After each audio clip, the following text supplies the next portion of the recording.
Laetitia, bonjour, on va parler cinéma aujourd'hui avec cette bonne idée finalement qu'a eu le gouvernement italien avec un projet cinématographique pour mieux intégrer les immigrés. Voilà, tout à fait. L'Italie souhaite mieux intégrer les immigrés présents sur son territoire en leur proposant de participer à des projets culturels et notamment en réalisant des films sur leur pays d'origine. Alors pour cela, le ministre de la Culture a décidé de consacrer un budget de 800 000 € aux municipalités, au théâtre, puis aux associations qui proposent des initiatives culturelles qui valorisent la culture du pays d'origine. Il y a environ 5,4 millions d'étrangers qui vivent en situation régulière en Italie, c'est-à-dire 8,2% de la population, un chiffre en hausse. Et depuis les attentats de Paris, le chef du gouvernement italien, Matteo Renzi, a plusieurs fois insisté sur la nécessité de miser sur la culture pour lutter contre la radicalisation et le terrorisme. C'est pas la première fois, le cinéma, l'immigration, ça fait toujours plus ou moins bon ménage. Alors, c'est vrai que c'est un thème qui revient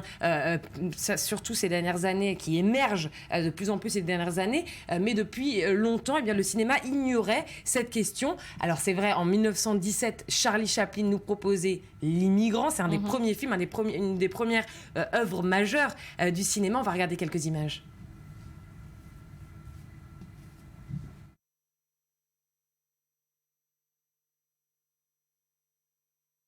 Insupportable.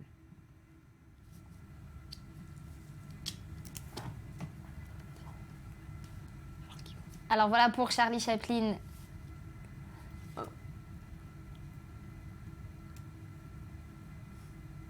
Voilà pour Charlie Chaplin. L'heure où le son ne faisait pas encore parler Qui me fait parler moi en tout cas. Alors hormis Charlie Chaplin, donc ça c'était en 1917, il a fallu attendre les années 60 pour que le thème recommence, le thème de l'immigration recommence à être abordé.